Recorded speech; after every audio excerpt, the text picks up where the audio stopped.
Nah, tapi pun Presiden tidak menandatangani 30 hari, undang-undang ini otomatis akan berlaku atau diundangkan. Ya. Nah, kita bahas dulu soal revisi Undang-Undang TNI ini kan di awal banyak memantik pro dan kontra dari berbagai pihak. Nah, apa sih yang bisa kita lihat dan dikaitkan dengan istana pasca revisi Undang-Undang ini? Ya, kalau reaksi di luar, ya karena mereka menganggap akan tergerusnya supremasi sipil ya. Ya.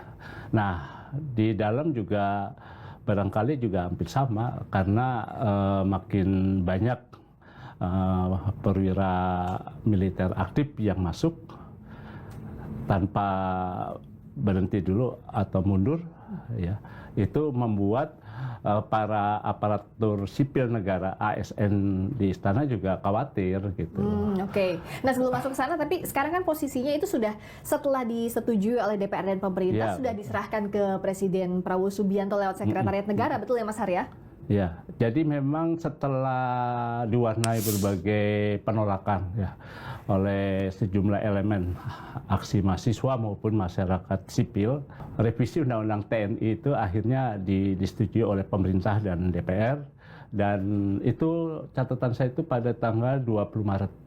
Nah, hari itu juga setelah sidang paripurna di DPR itu langsung dikirim surat untuk menandatangani dan juga untuk naskah final dari DPR untuk ditandatangani oleh Presiden Prabowo tanggal itu. Tapi sampai saat ini saya dapat informasi itu belum ditandatangani. Ya, salah satunya karena memang tadi saya dapat informasi bahwa setelah dari DPR itu undang-undang semua dicek kembali, redaksionalnya, substansinya juga, lalu keterkaitannya dengan lembaga-lembaga lain ya, sehingga supaya mix antara yang sudah diputuskan dengan yang nanti di prakteknya setelah ditandatangan. Jadi barangkali karena mesti harus dikonsolidasikan dulu redaksionalnya, undang itu belum ditekan. Ditambah juga kalau melihat jadwal Presiden selama Maret sampai ini kan kepotong Lebaran ya, seminggu Lebaran juga. Jadi memang agak padat.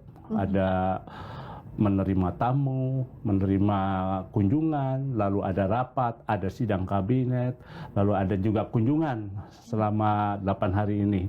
Dan juga ada pertemuan dan juga open house dengan warga waktu Lebaran. Ramadan jadi sampai Lebaran itu ya.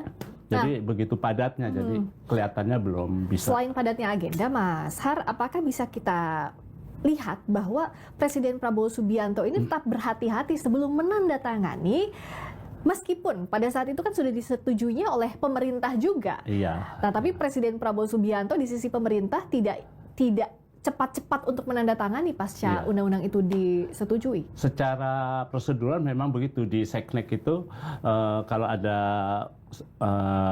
naskah undang-undang yang sudah disetujui ataupun yang akan dibawa ke DPR selalu dikonsolidasikan itu di Deputi Hukum dan Perundang-undangan Sekretariat Negara itu.